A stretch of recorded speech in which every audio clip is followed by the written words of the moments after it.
Abdulloh ibn Abbos roziyallohu anhumoning ham haqqalariga qilgan duolari. Duauhu ibn Abbas. An ibn Abbas, ibn Abbos roziyallohu anhuma aytadilar: "Dammanin nabiyyu sallallohu alayhi vasallam ila sadrihi." Bir kuni Rasululloh sallallohu alayhi vasallam meni bag'irlariga bosdilar. Va qol va dedilar: "Allohumma allimhul hikmata." Allohim o'zing bu bolaga hikmatni ta'lim bergin, o'rgatib qo'ygin. Haqiqatan ham bu ummatni habrul umma, ummatni olimi degan unvonga darajaga yetdilar. Abdulloh ibn Abbos roziyallohu anhu. Ali roziyallohu anhu xavorijlar bilan munozaraga jo'natayotganda ham shu kishini tanlagan. Ulamolar aytishadiki, va naqadar chiroyli tanlaganlar deydi. Ya'ni Abdulloh ibn Abbos o'tkir bo'lgan. Gapga usta, hozir javob, bosiq va Rasululloh sallallohu alayhi vasallamning ham ilmlarini olgan. Abu Bakr, Umar, Usmon, Ali roziyallohu anhumlarning ham ilmini olgan. Shuning uchun ham Umar roziyallohu anhu Amirul Mu'minin xalifalik paytida majlisiga Abdulloh ibn Abbos chaqirib olar ekanda. Chaqirib olaversa, qolgan sahobalar kunlarni birda kuyib ketishib, bizning ham o'g'illarimiz bor, bizda ham bolalar bor. Namuncha bu Abdulloh ibn Abbosning oldiga olaverasiz deshganda, kunlarni birda hammasini yig'ib turib, bolalarlar yig'inglar dedi-da va bir oyatni tafsirini so'rab murojaat qilganda hammasi har xil tafsirlarni aytishadi. Ko'rinib turgan ma'nolardan kelgan, uni buni har yerdan kelgan tafsirlarni aytishganda Abdulloh ibn Abbosdan so'raydi Umar roziyallohu anhu: "Ey Abdulloh, endi sen shu oyatni tafsir qilchi" dedi. "Iza jaa nasrullohi val fath" surasini. Hammasi payg'ambarimizni shu tasbihga, tahmidga Alloh buyuryapti, hali fathlar bo'lishligini xabarini beryapti deb tafsir qilishganda Umar roziyallohu anhu qanoatlanmaydilar, qoniqmaydilar. Abdulloh ibn Abbosdan so'raganlarida bu sura Rasululloh sallallohu alayhi vasallamni ajali yaqinlashayotganligini xabarini beryapti deganda Umar roziyallohu anhu: "Allohga qasamki, men ham bundan ortiq boshqa ma'noni tushunmayman. Nima uchun buni oldimga olib kelib olishimni endi tushungandirsizlar" deydilar. Abdulloh ibn Abbos roziyallohu anhu nihoyatda bir ilmni ham hurmat qilgan, ustozlarni ham hurmat qilgan. Zayd ibn Sobit ustozini aytadi, sahobalardan birini uyiga borib taqalatgani uyalardim deydi. Issiq, Makkaning issig'i issiq.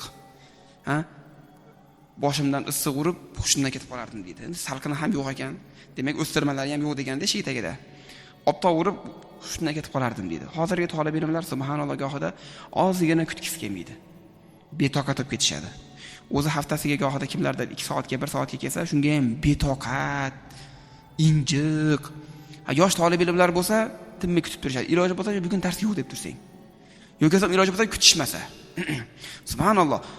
Ilgargi ulamolarning ilmga bo'lgan hurmatini ko'rasiz va ilmlari manfaatli bo'lganini ham ko'rasiz. Mana xushdan ketib qolar ekan Abdulloh ibn Abbos. Zayd ibn Sobit asrga chiqib ketib qarab turib, deb turib olib kelar ekan uyiga. Betiga suv sepib, suv ichirib, xushdan ketib qolsan, "Tinchlikmi?" desa, savol so'ragani keluvdim desa, "Taqalatmabsan teshikda" desa, "Hayo qildim, o'zi chiqishingizni kutdim" deydi. Gohida aytadilar, Umar roziyallohu anhudan bir mas'alani, bir oyatni tafsirini so'rayman deb 1 yil kutardim. 1 yil o'tib ketardi, so'ramasdim deydi. Ilmga bo'lgan hurmatda bu, ya'ni hayo kuchliligidan. Gohida bu mana shu mahallada ansorlarning mahallasi deb aytishar edi. Qarasam ansorlarning mahallasi. Va ulardan borib birontasidan savol so'rasam, uxlayapti degan javobni eshitsam, "O'g'atinglar" desam, o'g'atib qo'yishardi men uchun. Abdulloh ibn Abbos kelib deb turib, chiqaradi darhol. Lekin o'zi bo'shab chiqishini kutardim, hayo qilardim deganlar. O'ta hayoli, ilmli, hakim payg'ambarimiz sollallohu alayhi vasallamning duolarini ko'rinishi, tatbiqi shu zotda ko'ringan. Allohumma allimhul hikmata. Allohim bu bag'riga bostirib duo qilgan ekanlar. Bunga hikmatni o'rgatib qo'ygin degan ekanlar. Va bunga keyin yana boshqa rivoyatlar ko'p duosini olgan payg'ambarimiz sollallohu alayhi vasallamning kechalarida xolasini Maymuna roziyallohu anhoni ziyoratiga borganda payg'ambarimiz sollallohu alayhi vasallam o'sha ayolini uyida qolgan kuni tahoratiga suv tayyorlab qo'yar ekanda, "Bu kim tayyorlab qo'yapti" desa, "G'ulom" deydi. Ya'ni u paytda arablar kichkina bolani g'ulom deyshadi, bolacha. Ya'ni jiyaniga ishora qilib, "Abdullohmi" deb turib, payg'ambarimiz sollallohu alayhi vasallam haqqiga duo qilardilar. Va namoz o'qiyapsalar, oldiga kelib namoziga ergashayotganligini ko'rsa, oldiga yaqinlashtirib olar ekan. Endi bu nafl namoz-ku, farz emas. Orqaroq turib olsa, oldiga ro'parasi gapga olar ekan. Ro'paramda namoz o'qigin desa, Abdulloh ibn Abbos namozdan keyin, ya'ni jilib olganini ko'rib, ro'param gapga olsam ham yana orqaroq jilib olsanmi desa, "Axir siz Rasululloh bo'lsiz.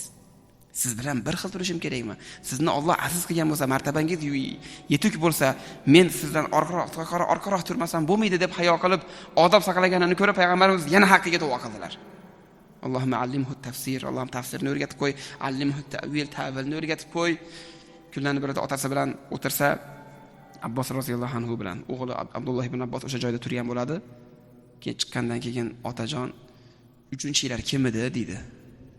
Rasululloh bilan mendan boshqa odam yo'q edi o'g'lim dedi. Tinchlikmi deb payg'ambarimiz oldiga kelib turib, "Ya Rasululloh, uchinchi odam kim edi?" deb so'radi ya o'g'lim deganda, "Muborak bo'lsin faqih farzand" dedi. Uchinchimiz Jabroil edi, uni o'g'ling ko'ribdi dedi. O'g'il senga, faqih farzand muborak bo'lsin deganlar.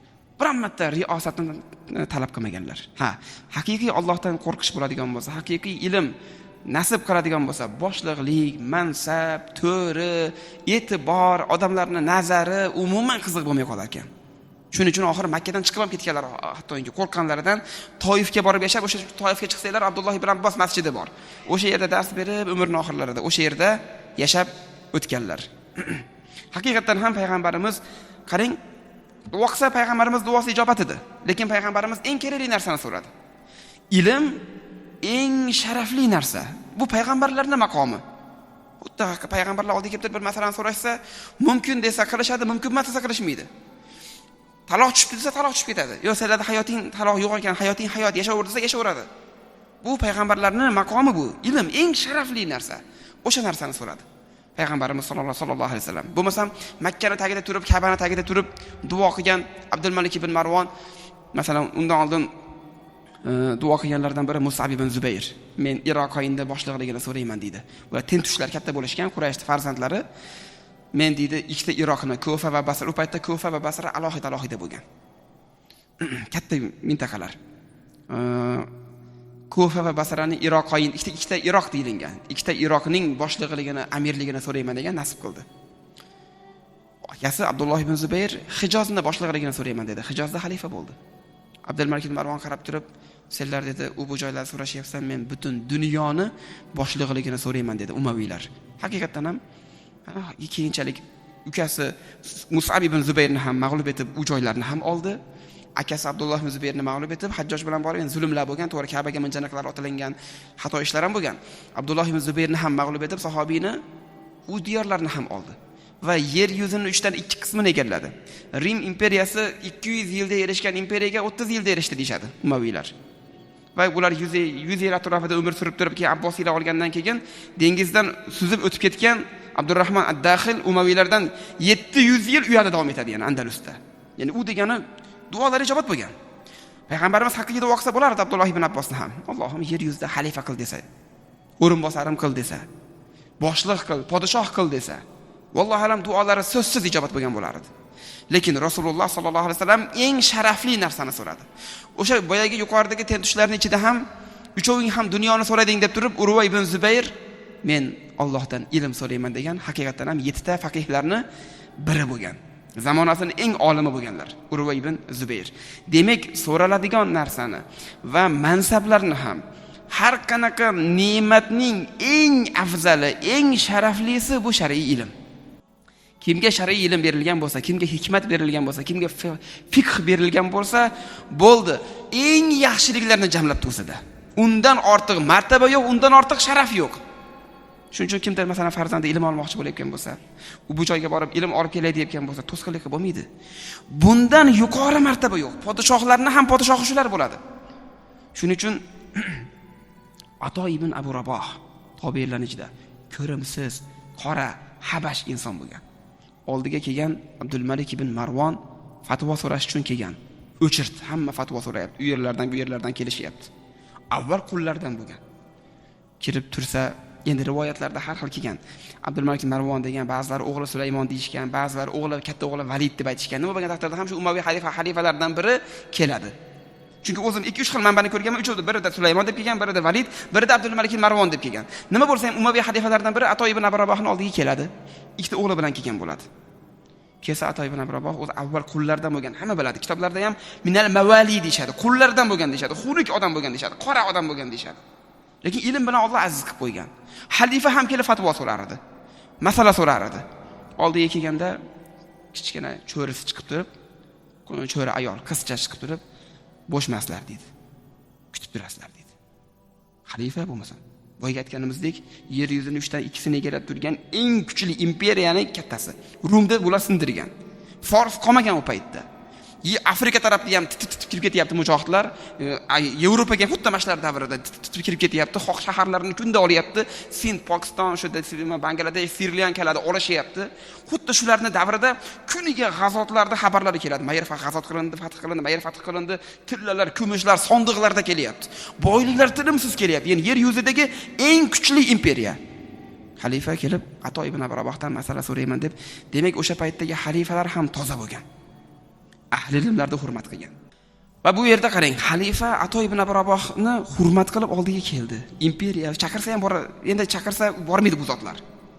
Haqiqatan ham ilm vazni bor, haybati bor, taqvosi bor. Bormaydi xalifa chaqirsa. Xuddi shunga o'xshagan holatni Saudiya Arabistonida ko'pchilik eshitgansizlar. Ibn Boz degan olim o'tgan. Ibn Boz ko'zi ojiz bo'lgan. Qirol Fahd ham ulamolar yaxshi ko'radigan odam bo'lgan. Shuna u Qur'on mujammai, mushaf chiqadigan nimaga asos solgan, o'sha kishi davrida asos solingan va direktor bo'lgan odam Abdulaziz Qori deb, o'zimizning millatdoshimiz Abdulaziz Qori deb. Hali ham eski Qur'onlarda Abdulaziz Qori deb turadi. O'zimizning millatdoshimiz, subhanalloh. Huzayfiylarning ustozlari, Madina haramda imomlarning ustozi, o'zbek odam bo'lgan, faqat o'zbekchani bilmaydi. Otasi o'zbekcha yoshligidan qasddan gapirtirmagan ekan. Qur'onga bo'lgan talaffuzing buzilib qoladi deb turib, sheva buzib qo'yadi deb turib, to'liq arabcha chiqsin deb turib, arabchaga katta qilgan shu kishini. Xullas, o'sha Qirol Fahd ahli ilm ulamolarni hurmat qilar ekan, tan soqchisi aytgan ekan. Men degan ekan, quloqim bilan eshitdim, eshitayda turardim, men ko'rdim degan ekan. Qirol Fahdni Ibn Boz ko'zi ojiz muftiy Ibn Boz xonga urib tirishtirayotganini, qirolni tirishtirayotganini ko'rdim degan ekan. So'kib mumkin emas, yo'q deb turib unamayotganligini ko'rdim. Ba'zi narsalarni kirgizaveraylik deb. Endi amr ma'ruf nahiy munkar degan hay'at bor edi, yaqinda bu narsani to'xtatib qo'yishdi. Kirayotgan tamoshada kirayotgan narsalarni ulamolar hal qilar edi. Mumkin emas. Aroq mumkin emas, mumkin emas, mumkin. Surati bor, shampunlarda ayollarda rasmi bor, mumkin emas. Bu mumkin emas. Ulamolar hal qilar edi. Endi yaqindan beri u yerlarda ham siyosat o'zgarib ketdi. Qirol Fahdni Malik Ibn Boz xon taxtaga urib tirishtirayotganligini ko'rdim deb tan soqchisi aytgan ekan. Demak, islom gullab yashnagan paytda ulamolarga hurmat qilinadi. Boshliqlar ham hurmat qiladi. Bu kishini Ato ibn Abi Rabohda oldiga kelgan xalifa haligi cho'ri ayolga kutib turasizlar ekan desa, indamaydi. Xo'p deb chekkaga o'tishib, kutib turib o'g'illariga aytadi, kichkina bolalariga, "Turinglar bolalarim, o'rninglardan" deydi. La tanaya fi talabil ilm deydi. Ilm talabida charchamanglar bolalarim deydi. Ko'ryapsizlarmi deydi. Biz kim u zot kim deydi. Mana haqiqiy mulk shu deydi. Haqiqiy podshohlik shu deydi. Mana sharaf mana deydi. Ilm yo'lida hech ham charchoq bilmanglar bolalarim deydi. Bizni aslzoda insonlarni Qurayshdan bo'lgan, Qurayshning kattalaridan bo'lgan urug' ajdodlari. Rasulullohga nasabda ham yaqin bular. Umaviylarning kattalari. Bizni mana bu qullardan bo'lib chiqqan Atoni qullardan bo'lgan mana bu insonni oldida naqadar xor bo'lganimizni ko'ryapsizlarmi? Bu zotni ilm ko'tardi. Sizlar ham ilm yo'lida charchamanglar bolalarim deb aytgan ekanlar.